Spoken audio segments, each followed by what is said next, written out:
नमस्कार दर्शक बंधु जय जगन्नाथ आज नुआ जब्र अपडेट को मु दिव्य आपण मानक स्वागत जनाऊँगी। दर्शक बंधु ओडिशा रे 45,000 शिशु सेविका को नियुक्ति को अपेक्षा करिथिबा ओडिशार माँ एवं भौणी मानक पई एक बड़ अपडेट आसीछि। आपण मानक पूर्वरु अपडेट देइथिली जे शिशु सेविकार एप्लाई डेट खूब शीघ्र आरंभ होबा पई जाउछि। तेबे गतकाली एक बड़ अपडेट आसीछि शिशु सेविकार एप्लाई को नहीं, जहाँकि 20 तारिख रु अर्थात आज शिशु सेविकार एप्लाई डेट आरंभ हो 27 तारिख पर्यंत। तेबे आपण मानकु आज यही शिशु सेविका नियुक्ति संपर्क में कंप्लीट डिटेल इनफॉरमेशन आपण मानकु मु देबी। फॉर्म टी कोठू आनिबे, केमिति कोन अप्लाई करिवे एवं आपण मानकर निज निज गाँव रे वैकेंसी आसीछि केमिति देखिबे, केमिति अप्लाई करेंगे, अप्लाई डेट कौन रही है, समस्त डिटेल्स आपण सहित आलोचना करी। जदि भिडियोटी भल लगे और जेन्युइन लगे तेरे चैनल टी आपने सब्सक्राइब करने, भिडियोटी गोटे लाइक करेंगे और पाखरे थिबा घंटी चिन्हटी को दबे ऑल नोटिफिकेशन आपने सेट करने, जहाँफल ओडिशा रे आसुवा प्रत्येक जॉब रो अपडेट आपने प्रथम यही चैनल माध्यम पाइपर। तेरे भिडियोटी आपने शेष पर्यंत देखिए, देले जाई आपने केमिति कोन अप्लाई करेंगे और केमिति कोन पोस्ट आसी आपने डिटेल्स जानीपारे।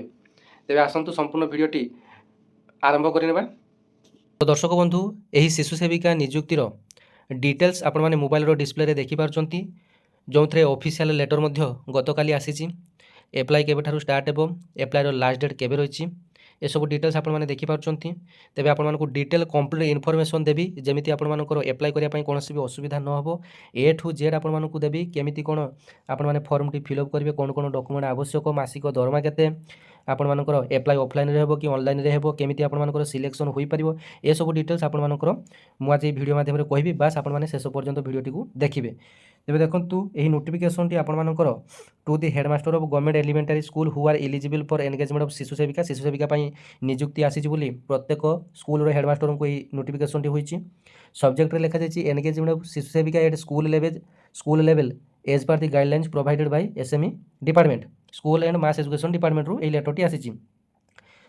तबे देखंतु नोटिफिकेशन ऑफ शिशु सेविका एंगेजमेंट एसएस एंगेजमेंट 20/1/2026 अर्थात आज ठारू यही शिशु सेविकार एप्लाई डेट आपण आरंभ हो जाउछि एवं एप्लाईर लास्ट डेट रोची, last date of submission of forms by the candidates 27/1/2026 एप्लाईर लास्ट डेट रोची एवं verification of document and report to the BO आपण वेरिफिकेशन रो लास्ट डेट रही 28/1/2026। आपण माने तो एप्लाई करदेले 20 तारिख रु 27 तारिख मध्य आपण माने एप्लाई करदेले, किंतु जो वेरिफिकेशन कामटा एटा हला स्कूल रो एसएमई कमिटी मानकर जो स्कूल मैनेजिंग कमिटी रो रहिचंती सेमानकर काम हला वेरिफिकेशन डॉक्यूमेंट करिवार बा डॉक्यूमेंट वेरिफिकेशन करिवार काम होची स्कूल मैनेजिंग कमिटी रो काम। तबे 28 तारिख रे सेमाने जतबे आपण मानकर डॉक्यूमेंट वेरिफिकेशन करि सारिबे तापरे सेमाने जो ब्लॉक एजुकेशन ऑफिस बा ब्लॉक शिक्षा अधिकारी अच्छी तांकू रिपोर्टा प्रदान करेंगे। रिपोर्ट टू बीओ केते तारिख ना 28 तारिख आपर रिपोर्ट टी जीवो जे किए सिलेक्शन है बोली। तेबे फाइनाल सिलेक्शन लिस्ट आपर देखो सिलेक्शन ऑफ शिशु सेविका आपर 29 और 30 तारिख आपर फाइनाल सिलेक्शन लिस्ट आपर बाहर 29 तारिख और 30 तारिख आपर सिलेक्शन टी हम। 28 तारिख आपर वेरिफिकेशन डॉक्यूमेंट हो सारा, डॉक्यूमेंट वेरिफिकेशन हो सारा बीओ को रिपोर्ट कर बीओ को रिपोर्ट कर सारा 29 तारिख और 30 तारिख आपर सिलेक्शन प्रक्रिया 2 दिन धरी हम। आपण मैंने एत पर्यंत डिटेल्स आपण मैंने कंप्लीट इनफॉरमेशन पाइगले। एबे आसंतु जानिबा एही शिशु सेविका मानकर कर्तव्य बा ड्यूटी गुड़ाक कौन जाणी नियंतु। तेबे देखंतु शिशु सेविका मानकर ड्यूटी मध्य से माने हेले शिशु शिशु जहारे तेबे देखंतु तेबे एबे आसंतु शिशु सेविका मानकर ड्यूटी बा कर्तव्य विषय जानिनेबा। सेमाने प्रतिदिन विद्यालय को आसी कौन कौन सब ड्यूटी करेंगे। ड्यूटी मध्य आपण मानक मु जदि सरल रे बुझेबी तेबे आपण माने पिला मानकर केवल जत्न नेबे, अर्थात पिला माने जेतेबेले बाहर को जावाई चाहिए कि अशांत हेबे सेमानंकु पुस्तक खेलना चाट इत्यादि सामग्री शिशु सेविका माने जुगेबे एवं सेमाने जेतेबेले बाहर को जावाई चाहिए सेतेबेले तांको सांगरे शिशु सेविका मध्य जिबे एवं शिक्षक मानंकु शिशु मानंकु स्वागत करिबारे स्वच्छता अभ्यास प्रतिदिन विभिन्न स्कूल कार्यकलाप सुगम परिवर्तन करिबारे सहायता करिवे। एसबू कम है आपर शिशु सेविका मानकर काम रही। तेबे वैकेंसी कौटी केते आसी आपण मैंने केमिति जानवे, यहाँ सबुठ बड़ कथा। आपण मैंने भावुवे सार आपण तो सब कहले कि वैकेंसी कौटी केते आसी आपण मैंने जानवे केमिति।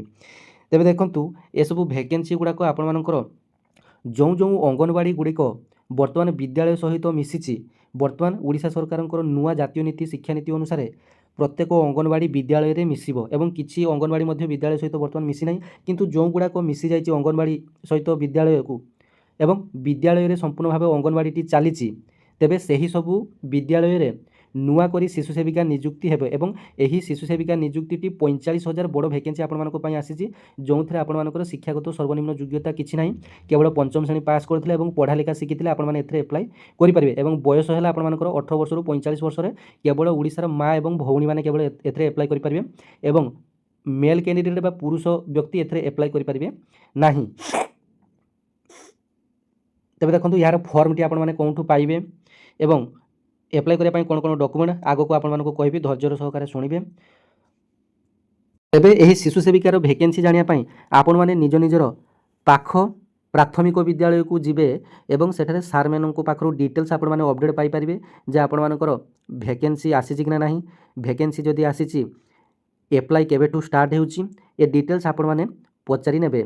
आज आपण माने जदि वीडियोटी देखुचंती 27 तारिख पर्यंत आपण मानकर लास्ट डेट रही, आपण माने बहुत मात्रा भिडियोटी को शेयर करेंगे और समस्त पाखे पहुँचेबे जो मैंने कि शिशु सेविका नियुक्ति को अपेक्षा कर चाकरी खंडे आवश्यक रही। तेज देखो यहाँ गोटे कौन कॉन्ट्राक्चुअल चाकरी नुहे, आपण मैंने पूर्णकालीन 60 वर्ष जाए चाकरी आपरे। तेज देखो आपर स्कूल रे जदि 30 ରୁ 100 जन शिशु सेविका आपर पिला अच्छा तेज से जड़े शिशु सेविका नियुक्ति हे। जदि आपर 100 ରୁ अधिक पिला अच्छा तेज से 2 जन शिशु सेविका नियुक्ति हे। शिशु सेविका नियुक्ति होगापी आपर सर्तावली योग्यता सर्तावली जाणी नियंतु। आपर पढ़ा लिखा होता आवश्यक, 18 वर्ष ରୁ 45 वर्ष से होता आवश्यक और से बयसटी 1 एप्रिल 2025 सुधा 18 वर्ष और 45 वर्ष होता आवश्यक। तापर देखंतु से स्वाक्षर होता आवश्यक, तांकर शारीरिक और मानसिक अवस्था भल थी आवश्यक। देखंतु आपनकर सैलरी विषय आलोचना करबा। सेविका को प्रति मास 3000 टंका लेखाए मासिक पारिश्रमिक दिया जीवो, जोटा कि आपनकर सीधा सड़क बैंक खाता को आपनकर ट्रांसफर होई जीवो। जेतेबेले आपण माने स्कूल रो मैनेजिंग कमिटी को निजर एप्लिकेशन फॉर्मेट देबे, सेतेबेले बैंक रो पास बही रो फ्रंट पेज मध्ये आपण माने देबे। तेबे एटा थिला आपनकर दरमा कथा। एबे आसନ୍ତୁ जानिबा आपनकर सिलेक्शन हैला परे आपण माने कोन कोन डॉक्यूमेंट गुडा को सबमिट करिवे। तेबे देखंतु आपनकर दुईटी पासपोर्ट आकार रे फोटो यथार्थ भाव में जांचित, फोटोकॉपी दुईटा रिसेंट माने आपण माने एई मासे तळे आपण मानकर जेमिति फोटो उठैथिबे रिसेंट 2 कॉपी फोटो आवश्यक। शिक्षागत प्रमाणपत्र जदि आपण माने पंचम श्रेणी पास करछन्ती पंचम श्रेणी रो प्रमाणपत्र देबे, जदि दशम श्रेणी पास करछन्ती दशम श्रेणी रो प्रमाणपत्र देबे, जदि प्लस 2 पास करछन्ती प्लस 2 रो प्रमाणपत्र देबे। जांचित भोटर चिन्हट पत्र रो नकल आपण मानकर भोटर कार्ड रो बा भोटर आईडी रो नकल देबे। जो माने कि भोटर कार्ड नाही से माने भोटर कार्ड ऑनलाइन रो अप्लाई मध्य करि नेबे जल्दी जल्दी। बैंक पास बही प्रथम पृष्ठार जांचित नकल, बैंक पास बही आपनकर प्रथम पेज आपनकर आवश्यक।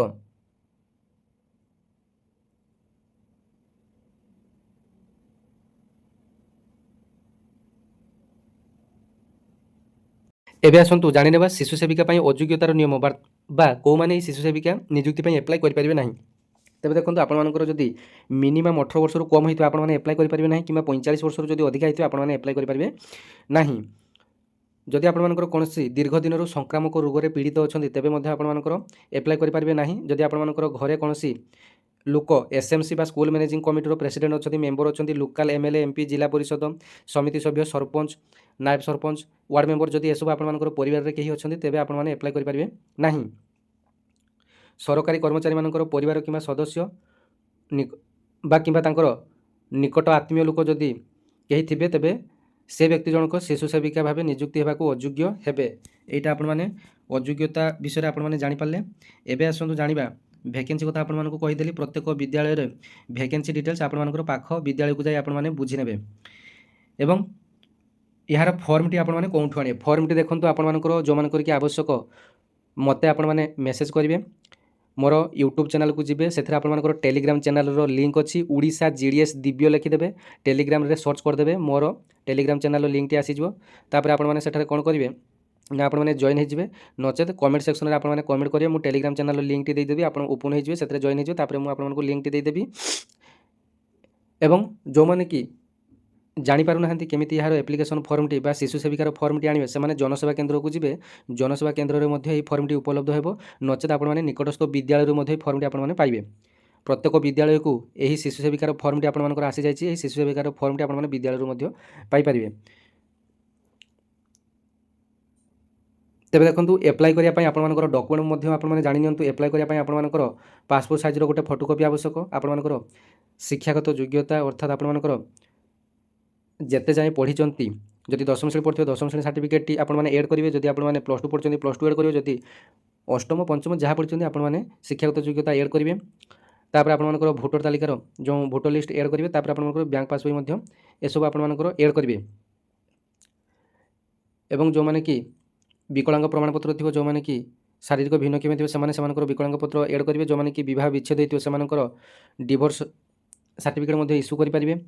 ଯେଉଁମାନେ କି ଅସହାୟ ଥିବେ ସେମାନଙ୍କର ସାର୍ଟିଫିକେଟ୍ ମଧ୍ୟ ସେମାନେ ଇସ୍ୟୁ କରିପାରିବେ। ଏସବୁ ଆପଣମାନଙ୍କର ଆପ୍ଲାଏ ବର୍ତ୍ତମାନ କେଉଁଠି କରିବେ ଏସବୁ ଆପଣମାନଙ୍କ ମନରେ ପ୍ରଶ୍ନ ଉଠୁଥିବ। ତେବେ ଦେଖନ୍ତୁ ଯେହେତୁ ଶିଶୁ ସେବିକାଟି ଆପଣମାନଙ୍କର ଅଫଲାଇନ୍ରେ ଆପ୍ଲାଏ ହେବ ଏବଂ ଆପ୍ଲାଏଟି ଆପଣମାନେ କେଉଁଠି କରିବେ ନା ପ୍ରତ୍ୟେକ ସ୍କୁଲରେ ଗୋଟିଏ ସ୍କୁଲ ମ୍ୟାନେଜିଂ କମିଟି ରହିଛି, ସ୍କୁଲ ପରିଚାଳନା କମିଟି। ତେବେ ସେହି କମିଟିଟିକୁ ଆପଣମାନଙ୍କର ନିଜର ଫର୍ମ ଏବଂ ଡକୁମେଣ୍ଟ ସବୁ ଦେବା ପାଇଁ ପଡ଼ିବ 21 ତାରିଖରୁ 27 ତାରିଖ ମଧ୍ୟରେ। ତେବେ 28 ତାରିଖରେ ଆପଣମାନଙ୍କର ସ୍କୁଲ ମ୍ୟାନେଜିଂ କମିଟିର ଏକ ବୈଠକଟି ବସିବ, ଯେଉଁଥିରେ 2/3 ଅର୍ଥାତ୍ 3 ଭାଗରୁ 2 ଭାଗ ସଦସ୍ୟଙ୍କର ଉପସ୍ଥିତିରେ ଯେଉଁମାନେ କି ଏହି ଶିଶୁ ସେବିକା ପାଇଁ ଆପ୍ଲାଏ କରିଥିବେ ସେମାନଙ୍କର ସମସ୍ତଙ୍କର ଡକୁମେଣ୍ଟ ଭେରିଫିକେସନ୍ ହେବ 28 ଜାନୁଆରୀ 2026ରେ। ତାପରେ 29 ତାରିଖ ଏବଂ 30 ତାରିଖରେ ଆପଣମାନଙ୍କର ଫାଇନାଲ୍ ସିଲେକ୍ସନ୍ ଲିଷ୍ଟ ଆପଣମାନଙ୍କର ବାହାରିବ। ଗୋଟେ ଜାଗାରେ ଆପଣମାନେ 15-20 ଜଣ ଆପ୍ଲାଏ କରିଥିବେ, ତା ମଧ୍ୟରୁ ଆପଣମାନଙ୍କର ଡକୁମେଣ୍ଟ ଭେରିଫିକେସନ୍ କରାଯିବ ଏବଂ କେଉଁମାନଙ୍କୁ ପ୍ରାଥମିକତା ଭିତ୍ତିରେ ଆପଣମାନଙ୍କୁ ନିଯୁକ୍ତି ଦିଆଯିବ ସେ ଡିଟେଲ୍ସ ମଧ୍ୟ ସେମାନେ ଥୟ କରିବେ, ସ୍କୁଲ ମ୍ୟାନେଜିଂ କମିଟି ଥୟ କରିବେ କାହାକୁ ଏହି ନିଯୁକ୍ତିଟି ଦିଆଯିବ। ତେବେ ଦର୍ଶକ ବନ୍ଧୁ ଆପଣମାନେ ମୋବାଇଲର ଡିସ୍ପ୍ଲେରେ ଦେଖିପାରୁଛନ୍ତି ଶିଶୁ ସେବିକା ନିଯୁକ୍ତିର ଫର୍ମାଟଟି ବା ଫର୍ମଟି, ଯେଉଁଥିରେ ଆପଣମାନଙ୍କର ଶିଶୁ ସେବିକା ନିଯୁକ୍ତି ନିମନ୍ତେ ଆବେଦନପତ୍ର ଏଠାରେ ଲେଖାଯାଇଛି। ଏବଂ ଏଠାରେ ଦେଖନ୍ତୁ ଆପଣମାନଙ୍କର ଆଉ ଗୋଟିଏ ଅପସନ୍ଟି ଶୋ କରୁଛି, ଚାରିକୋଣିଆ ବକ୍ସ ଆପଣମାନଙ୍କ ପାଇଁ ଗୋଟେ ଶୋ କରୁଛି। এইଠାରେ ଆପଣମାନେ ରିସେଣ୍ଟ କଲର୍ ପାସପୋର୍ଟ ସାଇଜ୍ ଫଟୋଟି ଏଇଠି ଆପଣମାନଙ୍କର ଅଠା ଦେଇକି ପେଷ୍ଟ କରିବେ। ଏଠାରେ ଆପଣମାନଙ୍କର ଡିଟେଲ୍ସ ଆପଣମାନେ ଓଡ଼ିଆରେ ଫିଲ୍ଅପ୍ କରିନେବେ, ଭଲ ହେବ ଯେହେତୁ ଓଡ଼ିଆରେ ଆପଣମାନଙ୍କର ସବୁକିଛି ଡିଟେଲ୍ସ ଲେଖାଯାଇଛି। ଆପଣମାନେ ଓଡ଼ିଆରେ ଏଇଟା ଫିଲ୍ଅପ୍ କରିନେବେ। ଆବେଦନକାରୀଙ୍କର ନାମ ଏଠାରେ ଆପଣମାନଙ୍କର ଶ୍ରୀମତୀ ଆପଣମାନଙ୍କର ଯାହା ହେଇଥିବ ଆପଣମାନେ ଲେଖିଦେବେ। ପିତା ବା ସ୍ୱାମୀଙ୍କର ନାଁ ଯାହା ଆଧାର କାର୍ଡ଼ରେ ଆପଣମାନଙ୍କର ଲେଖାଯାଇଥିବ ତାହା ଆପଣମାନେ ଏଠାରେ ଲେଖିଦେବେ, ପିତା ବା ସ୍ୱାମୀଙ୍କର ନାଁ ଏଠାରେ ଲେଖିଦେବେ। ତାପରେ ଆପଣମାନଙ୍କର ଲିଙ୍ଗରେ ମହିଳା ଅଛି ଏଠାରେ ଆପଣମାନେ ଗୋଟେ ଟିକ୍ ଚିହ୍ନଟି ଦେଇଦେବେ। ଜନ୍ମ ତାରିଖ ଆପଣମାନଙ୍କର ପ୍ରଥମେ ମାସ ଲେଖିବେ, ପ୍ରଥମେ ଆପଣମାନଙ୍କର ଦିନ ଲେଖିବେ, ତାପରେ ମାସ ଲେଖିବେ, ତାପରେ ଆପଣମାନଙ୍କର ବର୍ଷ ଲେଖିବେ। ଧରାଯାଉ ମୋର ବୟସ ହେଲା 20/5/1998 ଅର୍ଥାତ୍ ପ୍ରଥମେ ମୁଁ ଲେଖିବି 20, ତାପରେ ହେଲା 5 ମାସ ମାନେ ମେ ମାସ, ତାପରେ 1998 ଏମିତି ଆପଣମାନେ ନିଜର ଜନ୍ମ ତାରିଖଟିକୁ ଲେଖିନେବେ। ତାପରେ 1/4/2025 ସୁଦ୍ଧା ଆପଣମାନଙ୍କର ବୟସ, 1/4/2025 ସୁଦ୍ଧା ଆପଣମାନଙ୍କର ବୟସ କେତେ ହେଉଛି ଆପଣମାନେ କାଲକୁଲେଟର ହିସାବ କରିବେ। ଦେଖନ୍ତୁ କେମିତି କାଲକୁଲେଟର ହିସାବ କରିବେ, ବର୍ତ୍ତମାନ ଆପଣମାନଙ୍କୁ ଅପଡେଟ୍ ଦେଉଛି। ତେବେ 1/4/2025 ସୁଦ୍ଧା ଆପଣମାନଙ୍କର କେତେ ବୟସ ଅଛି ଏଠାରେ ମଧ୍ୟ ଆପଣମାନେ ଡିଟେଲ୍ସ ଲେଖିଦେବେ। ଏବଂ ଜାତୀୟତାରେ ଆପଣମାନେ ଲେଖିବେ, ଯଦି ଓଡ଼ିଆରେ ଫିଲ୍ଅପ୍ କରୁଥିବେ ଆପଣମାନେ ଜାତୀୟତାରେ ଲେଖିବେ ଭାରତୀୟ। କ'ଣ ଲେଖିବେ ନା ଜାତୀୟତାରେ ଆପଣମାନେ ଲେଖିବେ ଭାରତୀୟ। ନହେଲେ ଯଦି ଇଂରାଜୀରେ ଫିଲ୍ଅପ୍ କରୁଥିବେ ତାହେଲେ ଲେଖିବେ INDIAN, ଇଣ୍ଡିଆନ୍ ଲେଖିବେ ଜାତୀୟତାରେ, ହେଲା କି। ତେବେ ଆପଣମାନେ ଓଡ଼ିଆରେ ଫିଲ୍ଅପ୍ କରିନେବେ ବେଟର୍ ହେବ। ତାପରେ ଦେଖନ୍ତୁ ବୈବାହିକ ସ୍ଥିତି, ଆପଣମାନେ ବିବାହ କରିଛନ୍ତି କି, ଆପଣମାନେ ଅବିବାହିତ ଅଛନ୍ତି କି, କିମ୍ବା ବିଧବା ଅଛନ୍ତି କି, ଝାଡ଼ପତ୍ର ପାଇଛନ୍ତି କି। ଯଦି ଆପଣମାନେ ବିବାହିକ ସ୍ଥିତି ମାନେ ବିବାହିତ ହୋଇଥିବେ ତେବେ ଏଠାରେ ଟିକ୍ ଚିହ୍ନ କରିବେ। ଯଦି ଅନମ୍ୟାରେଡ୍ ହେଇଥିବେ ବା ବିବାହ କରିନଥିବେ ଏଠାରେ ଟିକ୍ ଚିହ୍ନ ଦେବେ। ଯଦି ଆପଣମାନଙ୍କର ବିଧବା ହେଇଥିବେ ତେବେ ଏଠାରେ ଟିକ୍ ଚିହ୍ନ ଦେବେ। ଯଦି ଆପଣମାନେ ଝାଡ଼ପତ୍ର ପାଇଥିବେ ଏଠାରେ ଆପଣମାନେ ଟିକ୍ ଚିହ୍ନ ଦେବେ। ଆପଣମାନଙ୍କର ଫିଜିକାଲ୍ ହ୍ୟାଣ୍ଡିକ୍ୟାପ୍ଡ ବା ଦିବ୍ୟାଙ୍ଗ କି ଯଦି ହୋଇଥିବେ ଏଠାରେ ଟିକ୍ ଚିହ୍ନ ଦେବେ, ଯଦି ନା ହେଇଥିବେ ଏଠାରେ ଟିକ୍ ଚିହ୍ନ ଦେବେ। ସାମାଜିକ ବର୍ଗ ଅର୍ଥାତ୍ ଆପଣମାନଙ୍କର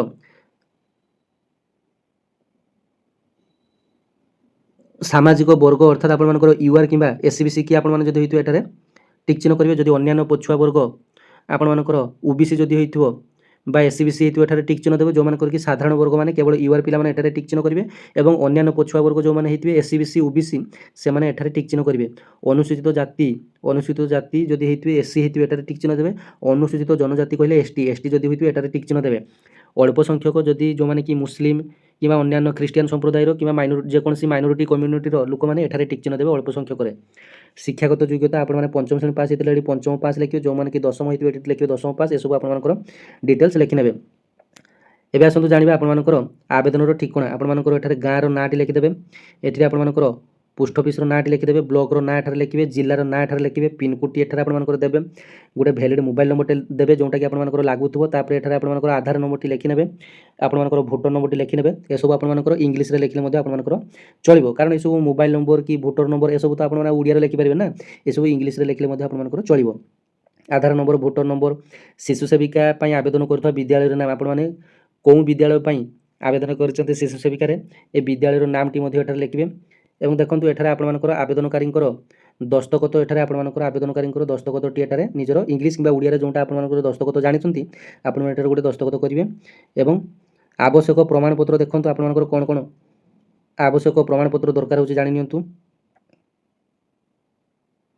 आपनमानकर जांचित आधार कार्ड रो नकल आपनमानकर आधार कार्ड आवश्यक भोटर कार्ड आवश्यक आपनमानकर शिक्षागत प्रमाणपत्र आवश्यक जदि छाड़पत्र ताहले जांचित झाड़पत्र नकल दाखल करिवे जदि आपन झाड़पत्र पाइथिबे छाड़पत्र रो जो डिवोर्स कोर्ट रो आपनकर डिवोर्स रो ओरिजिनल कॉपी आपन माने ऐड करिवे ए सब डिटेल्स आपन मानकर अप्लाई करिवार डिटेल्स आपन मानक मु देई देली तेबे 21 तारिख रु 27 तारिख मध्य आपण माने प्रत्येक निज निज गाँ पाख स्कूल रे आपण माने प्रथमे वैकेंसी आसी कि ना आपण मानकर स्कूल रे बुझी नियंतु तेबे देखंतु सब स्कूल रे आपण मानकर एही वैकेंसी आपण मानक पई आसी नाही केवल जो विद्यालय सहित अंगनवाड़ी मिसिची ସେହି ସବୁ ସ୍କୁଲରେ ଆପଣମାନଙ୍କର ଏହି ଭ୍ୟାକେନ୍ସିଟି ଆସିଛି ଆପଣମାନେ ପ୍ରଥମେ ନିଜ ନିଜ ବିଦ୍ୟାଳୟକୁ ଯାଇ ଭ୍ୟାକେନ୍ସିଟି ଆପଣମାନେ ବୁଝି ନିଅନ୍ତୁ ଯେ ସ୍କୁଲ ସହିତ ଆପଣମାନଙ୍କର ଅଙ୍ଗନବାଡ଼ିଟି ମିଶିଛି କି ଯଦି ଆପଣମାନଙ୍କର ମିଶିଛି ତେବେ ଆପଣମାନେ ଏଥିରେ ଆପ୍ଲାଏ କରିପାରିବେ ଏବଂ ଦେଖନ୍ତୁ ମାତ୍ର 7 ଦିନ ସମୟ ଆପଣମାନଙ୍କ ପାଇଁ ରହିଛି 20 ତାରିଖରୁ 27 ତାରିଖ ମଧ୍ୟରେ ଆପଣମାନଙ୍କୁ ଆବେଦନ କରିବା ପାଇଁ ପଡ଼ିବ ଅଳ୍ପ ଦିନ ମଧ୍ୟରେ ଆପଣମାନଙ୍କୁ ଆବେଦନ କରିବା ପାଇଁ ପଡ଼ିବ ତେବେ ভিডিওটি অনেক মাত্রায় সেয়ার করি ওড়িশার ভাই ভূমি মান নিকটরে আপনার পৌঁছাইবে আপনার ভাবুছি ইয়ার ডিটেলস অপডেট আপনার দিয়ে সারিছি तेबे देखंतु यार सिलेक्शन प्रक्रिया मध्ये केमिति होबा आपन मानकु मु कहि रखुची सिलेक्शन प्रक्रियाटी आपन मानकर जेतबे आपन माने अप्लाई करले गुटे पोस्ट पई आपन मानकर 10-15 जन अप्लाई जदि करिथिबे सेमानक मध्यरो आपन मानकर स्कूल मैनेजिंग कमिटी जहाकू तय करिवे 2/3 सभ्यंकर समर्थन बा डॉक्यूमेंट वेरिफिकेशन बेले आपन मानकर जदि डॉक्यूमेंट सब किछि ठीक ठाक रहिछि आपन मानकर हेइ परिबो किंतु प्रथमे एसटी संप्रदाय तापर आपन मानकर निसहाय वर्ग जहार केही नथिबे एसु आपन मानकर किछि सिलेक्शन क्राइटेरिया रहिछि तापर आपनकर एसटी एससी ए सब वर्ग आपनकर सिलेक्शन प्रक्रिया बेले रही तेबे आपण माने अप्लाई करिनेबे एथरे आपनकर सिलेक्शन होबा भी 100% तय एवं एथरे आपनकर देखंतु 45,000 ह्यूज वैकेंसी आपनक पई आसीची जदि आउ किछि आपनक मनरे डाउट थाए आपण माने मते मेसेज करि परिबे धन्यवाद जय जगन्नाथ।